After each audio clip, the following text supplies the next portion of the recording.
Bonjour à toutes et à tous. Donc cette semaine, comme promis, on va faire un petit tour dans mon potager en mandala qui est juste derrière moi.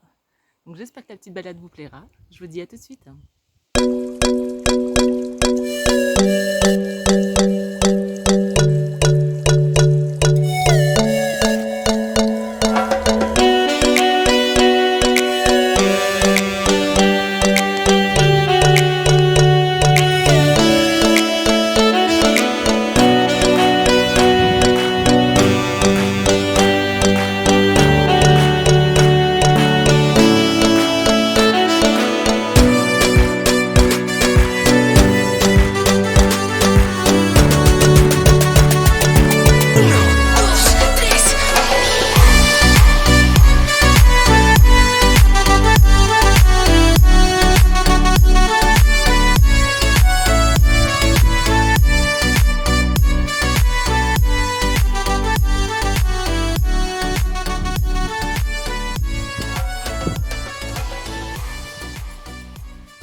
Donc avant de commencer la visite du potager en lui-même, on va aussi faire un petit tour des côtés du potager que j'ai aménagé pour que ce soit à la fois ornemental et utile. Donc j'ai pas mal de petits fruits et d'aromatiques qui se trouvent sur les côtés du potager. Donc voilà, on va faire un petit tour. On va commencer par la gauche. Allez, c'est parti. Donc tout ça c'est amené à évoluer, hein, bien sûr. C'est le début, donc le potager je l'ai créé en 2020. Donc ici, vous voyez, donc j'ai pas mal de petites choses, bon je vais peut-être pas tout vous décrire. Là c'est un orpin, là bon des petites fraises. Donc les fraises en fait j'ai pas fait de ligne spécialement de fraises ou quoi. Je les cultive un peu pour boucher les trous et elles s'installent un peu où elles veulent en fait. Donc voilà, donc là ici, moi j'ai, alors en petits fruits j'ai pas énormément de variétés. J'ai des groseilliers à macro, donc celui-ci c'est un groseillier à macro rouge.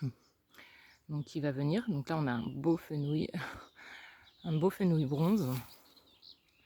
Donc ça c'est super bon, c'est un bonbon. C'est vraiment trop bon. Voilà, donc vous voyez, en fait après il y a plein de petites boutures de groseilliers, de cassissiers. Ici c'est une petite gourge calebasse que j'ai plantée il n'y a pas longtemps, que je vais faire monter le long du grillage. Donc les calebasses ça se mange pas, hein, c'est des gourdes. Moi j'ai une petite idée de création à faire avec. Donc voilà, donc ici ben voilà, groseillier, cassissier. Alors en groseillier j'ai des groseilliers babettes et des groseilliers jaunes tir, faut que je vérifie. Et en cassissier j'ai le cassis noir de Bourgogne et le cassissier en dégâts. Voilà pour la pollinisation. Donc ici on a mon petit pommier que je conduis en espalier pour gagner un petit peu de place. Donc c'est un pommier Apletini. Donc c'est la deuxième année que je l'ai planté. Donc c'était juste un tout petit sion. Là il a bien évolué. Vous voyez, il devient beau là. Et donc cette année il a fait pas mal de fleurs et j'ai des petits fruits. Donc on verra s'ils arrivent à grossir et à maturité. Donc c'est un petit peu sec le sol là où il se trouve. Donc j'ai un peu peur qui ne se plaisent pas trop, mais bon, enfin il grandit bien, mais je sais pas si ces fruits arriveront à maturité du coup.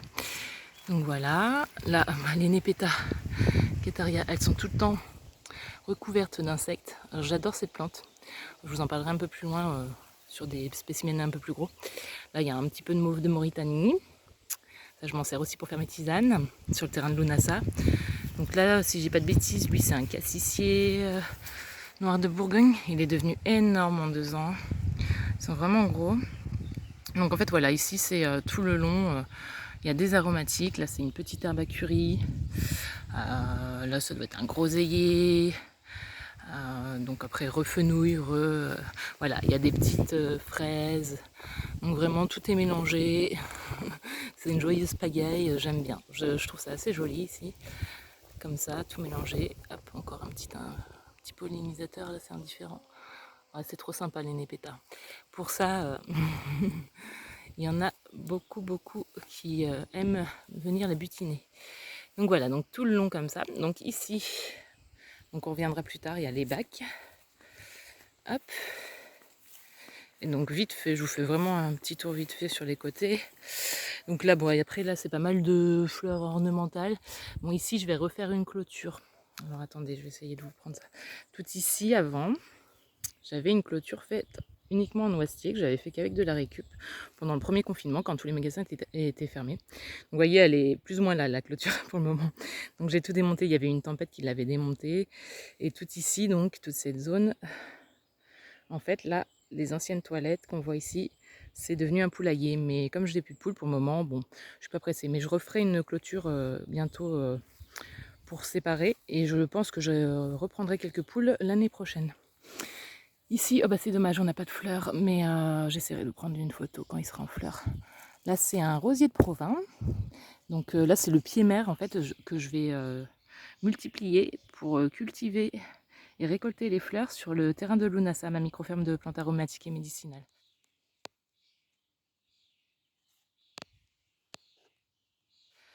Hop. Donc voilà. Donc là, tout là, ben, la plate-bande elle est un peu plus large, donc j'en ai mis un peu plus. Mais voilà, il y a à peu près la même chose. Là, c'est de la sauge officinale. Après, vous avez toujours du fenouil, parce que je trouve que c'est à la fois une plante qui est très bonne en goût. Voilà, c'est souvent que je prends une petite feuille comme ça, dès que je suis dans le potager, je la mange. C'est très bon pour la digestion. Et c'est un petit bonbon, quoi. Comme je dis, c'est vraiment un bonbon dans le potager. Donc ici, on a mon magnifique muroise Thai-berry qui s'étale tout le long du grillage. Et vous voyez là, je vais bientôt pouvoir goûter les premières de cette année. Mais il y en a partout, partout, partout, partout, partout, à foison. Donc voilà, donc le miroise, ça c'est génial, ça prend vite de l'ampleur. Et donc oui, on va s'attarder un peu sur la Nepeta. Elle, c'est un cultivar, je ne sais plus exactement lequel, que j'ai acheté un plant une fois et depuis je l'ai multiplié. Donc Nepeta cataria, bon, vous les trouvez facilement. Regardez-moi le nombre d'habitants. Et encore, je pense que la vidéo, vous ne les voyez pas bien, vous ne voyez pas tout le monde. Et donc, en fait, elle fleurit, la Nepeta, de mai à septembre, octobre, voire novembre, suivant les températures. Et tous les jours, vous avez droit à ce spectacle-là. Vraiment, alors si vous voulez une plante facile, parce que ça adore les terrains secs, en plein soleil, vous l'arrosez jamais. Et dessus, vous avez une vie, c'est juste extraordinaire. Là, il y a une petite coccinelle, s'il veut bien faire la mise en point. Enfin, vraiment, ça bourdonne.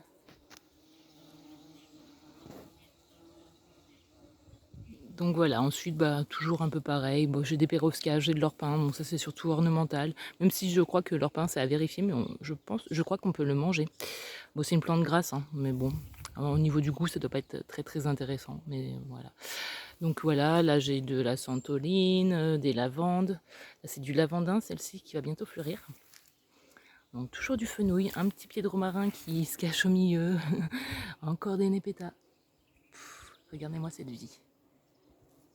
Regardez-moi ça.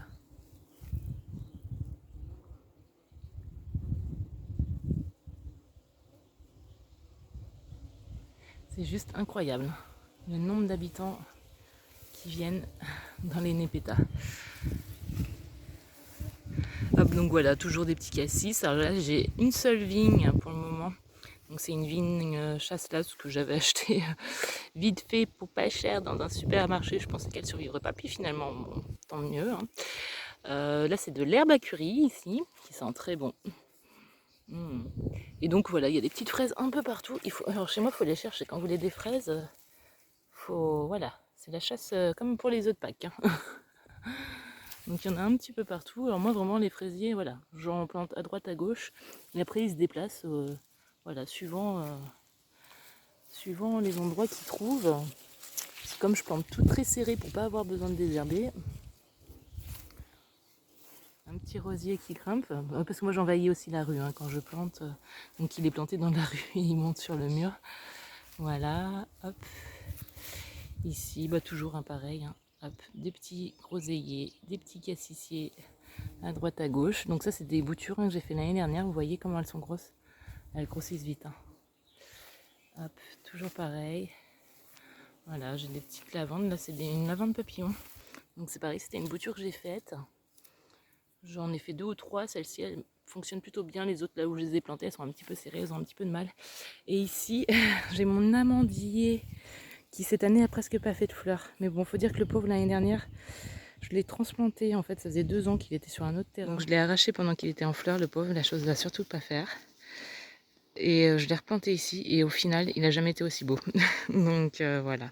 Mais par contre, cette année, il a quasiment pas fait de fleurs, donc j'aurai pas d'amande pour cette année. J'ai encore jamais eu l'occasion d'en goûter. Bon, jusqu'à maintenant, il avait beaucoup souffert. Mais là, je pense qu'il se plaît enfin, peut-être l'année prochaine. Donc voilà, un petit peu de romarin au fond, toujours, des perrosca. Bon, ici, c'est vraiment pour faire... c'est d'abord ornemental, et puis en même temps, ça m'empêche pas de venir piocher le soir quand j'ai envie d'une petite tisane. Je viens ici. Voilà.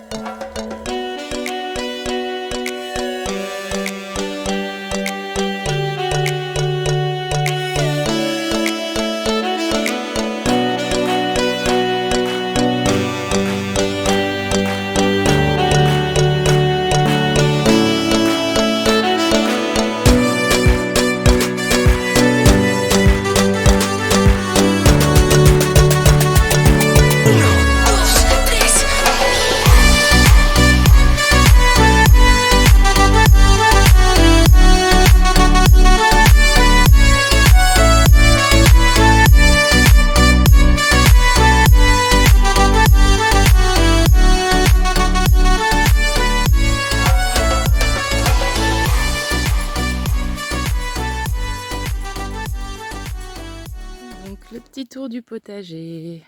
Bon, là on est mi-mai, enfin même presque fin mai d'ailleurs.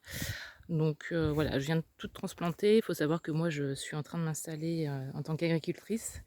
Donc je vais cultiver des plantes aromatiques et médicinales. Et dernièrement, je me suis beaucoup plus occupée des plants d'aromatiques à mettre en culture dans le terrain de Lunasa que du potager. Mais bon, ça n'a pas empêché que ça évolue pas mal.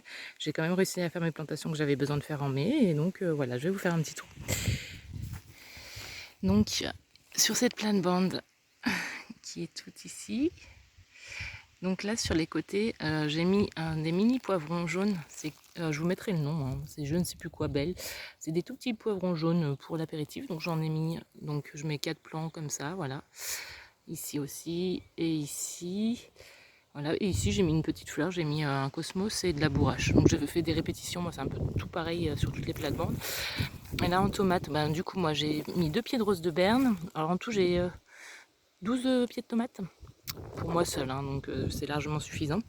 Donc j'ai 2 pieds de rose de Berne et un pied de indigo sur ces plates-bandes. Et vous avez les courgettes, et là ce sera les courgettes jaunes normalement, si je ne me trompe pas. Donc en pieds de courgettes j'en ai mis 4, ce qui est beaucoup déjà hein, pour une personne seule. 4 pieds de courgettes, 12 pieds de tomates.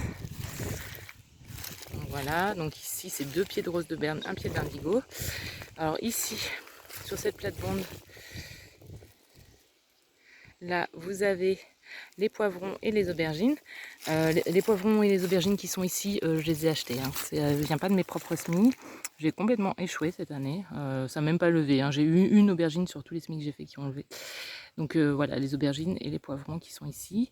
Donc vous avez aussi des tomates. Là, ce sont les noires de Crimée qui ont bien poussé. C'est celles qu'on a plantées ensemble, pour ceux qui suivent les vlogs. Là, c'est des concombres longs de Chine. Donc voilà, qui seront sur cette structure. Et sur la structure qui est là-bas aussi. Et donc entre les plants de poivrons et d'aubergines, j'ai 2 pieds de melon qui ont survécu. Donc il y en a un là et un autre qui est plus petit qui est de l'autre côté. Et j'ai quelques pieds de pastèque que j'ai aussi planté du coup. J'en ai 3-4 qui ont survécu. Parce que j'ai eu une mouche, la mouche du semis, qui a attaqué mes semis de concombre et de pastèque. Donc vous voyez là un petit pied de pastèque. Donc ceux-là c'est ceux que j'ai fait après avoir eu l'attaque de la mouche des semis. Donc il n'y a pas très longtemps. Et celui-ci, regardez, bon il n'y a pas beaucoup de différence au final. C'est celui-là que j'ai fait qui a survécu, attendez là je vous montre pas la bonne plante, voilà, à l'attaque de la mouche des semis. Voilà. Donc concombre. Pastèque, excusez-moi. Donc au-dessus de cette plate-bande, vous avez 3 pieds de tomates ananas et 2 pieds de courgettes vertes.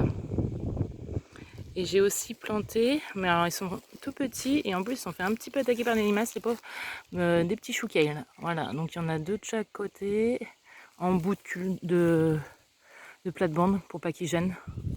Voilà, parce que je vais intercaler encore d'autres cultures plus tard. Donc voilà, des pieds de courgettes qui sont plutôt pas mal. Hein. Ils ont vraiment grossi rapidement là, avec la chaleur qu'il fait.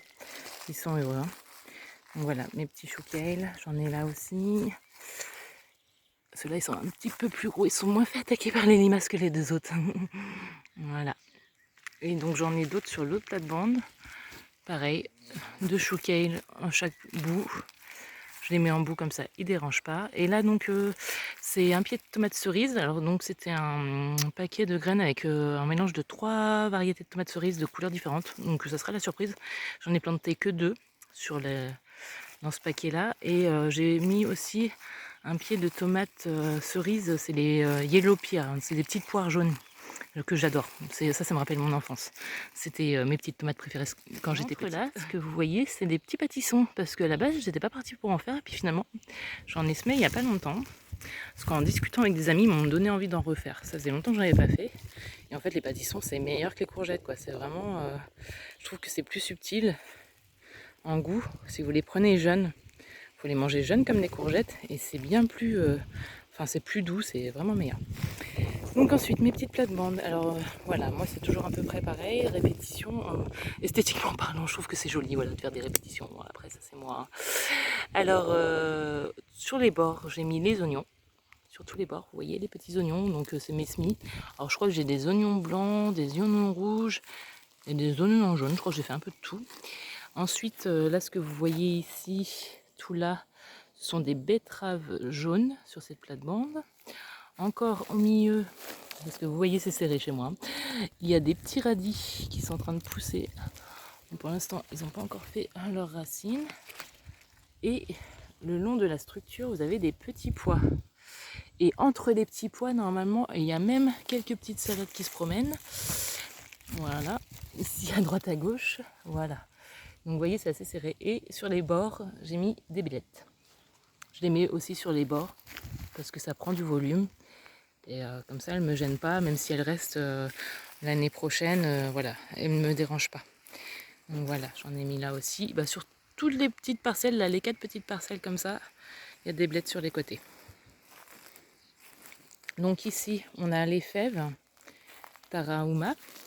Donc toujours pareil, oignons sur les côtés, betterave jaune ou rose.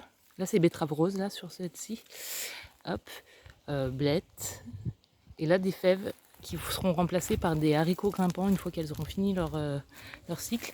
Et si on cherche bien au milieu, il y a quelques salades. Mais après les salades, je les cultive surtout dans ma serre. Je vous montrerai, je vous mettrai une petite photo.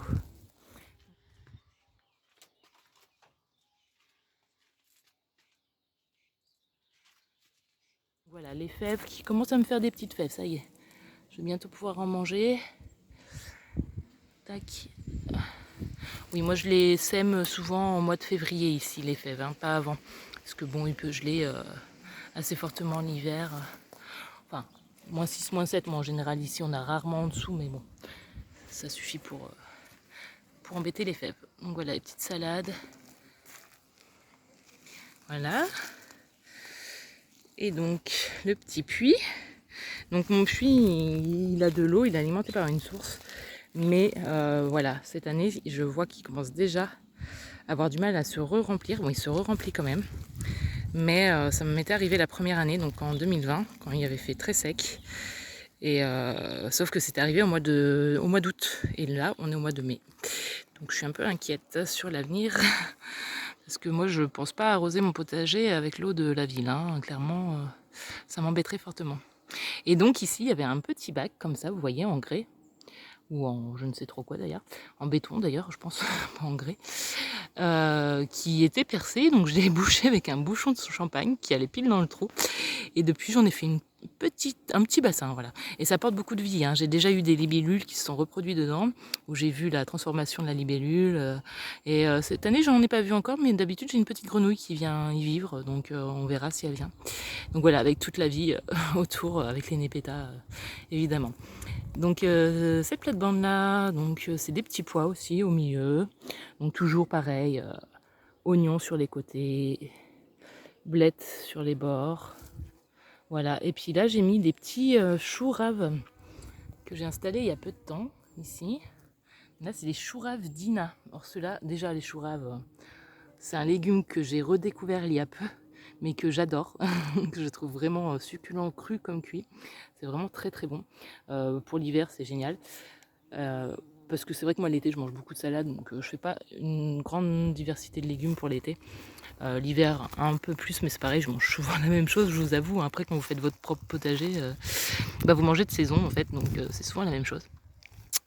Et oui, donc là les petits choux Dina, déjà ils sont super bons, mais en plus ils sont magnifiques parce qu'ils sont un peu volés. Après là je vais en refaire, j'en ai plus de Dina. On m'a donné un paquet de graines de chou rave, mais ils sont blancs, donc ils seront moins jolis. Mais bon, du moment qu'ils se mangent et qu'ils sont bons, ça sera l'essentiel. Voilà. Donc là, il y a aussi quelques petites salades qui se sont intercalées entre en attendant. Puis normalement, je devrais semer. Alors j'aurais dû le faire avant, hein, mais bon, j'ai pas eu le temps. Des petits haricots nains tout le long aussi. Voilà. Et donc la dernière plate-bande. On aura fait le tour du potager. Regardez-moi comment ils sont beaux. Oh, ils sont tous magnifiques. Tu te montres? Non, mais en fait, je vais passer mon temps à m'arrêter pour vous filmer la vie qu'il y a dans les népétas. Moi, je pourrais passer ma journée comme ça. Honnêtement, c'est impressionnant. Moi, cette fleur, je l'adore, rien que pour ça. Donc là, c'est toujours pareil. Fèves, oignons, betteraves, blettes. Donc voilà, des répétitions toujours. Et à plus tard, je mettrai aussi des haricots pour qui grimpent sur la structure. Donc voilà pour le petit tour du mandala. Bon, j'espère que ça vous plaît. Alors, on va aller faire un petit tour aussi, ah oui, dans les 2 bacs que j'ai au fond. Donc, voilà, dans ces bacs, j'ai mis mes courges. Donc, l'année dernière, j'avais cultivé mes pommes de terre. Donc, ici, j'ai mis 3 pieds de muscade de Provence, si je vous le dis pas de bêtises. Voilà. Et donc, dans le petit bac qu'il y a là et là, vous avez des patidous. Donc, voilà. Et ça, les courges, c'est tellement important pour moi pour l'hiver. C'est une grosse partie de mon alimentation. Et dans ce bac-là, donc je cultive donc 3 pieds de bleu de Hongrie. Donc je les ai plantés un petit peu avant les autres. Et vous voyez tout de suite, hein, une semaine de décalage en pleine terre, elles ont eu le temps de beaucoup mieux profiter. Donc 3 pieds de bleu de Hongrie. Et là, c'est la première année que je fais ça, c'est des baby-boo. Voilà, des petites courges blanches. Je crois que c'est Curcubita pepo aussi, la famille des... Voilà. Et donc je vais tester voilà, cette année. Et là-bas, alors parce que du coup, comme j'ai pas de poule dans l'espace poulailler, je me suis un petit peu étalée parce que je voulais faire ça différemment. Mais bon, j'étais prise par le temps et pas le temps d'aménager une autre zone. Donc c'est un peu le bazar ici, mais alors ils vont très mal se plaire. Hein. Il y a peu de chances que j'ai une bonne production ici. Hein. Donc ici, j'ai quand même replanté quelques petits fruits. Donc groseille Yamacro. Là, ce que vous voyez, la grande tige, c'est un tournesol. Et j'ai mis aussi quelques pieds de maïs. Mais en fait, la terre est très sèche ici, donc j'ai peu de chances que ça fonctionne bien. Vu que j'arrose assez peu mon potager, 1 à 2 fois vraiment s'il fait vraiment très chaud par semaine. Mais et encore, hein, succinctement, parce que vous voyez, c'est en fonction de l'eau du puits. Donc là, c'est des courges Queensland Blue, voilà, que j'ai planté ici parce que j'avais plus de place ailleurs. Donc voilà, avec toujours un petit pied de tournesol, groseillier à macro entre, voilà. Puis là, il faudra que j'arrive à récupérer une tronçonneuse dès que possible pour recouper tout ça, parce que la mienne pour l'instant elle est hors service. Donc la maïs strawberry, framboise ou fraise, je sais plus ce que ça veut dire en anglais strawberry.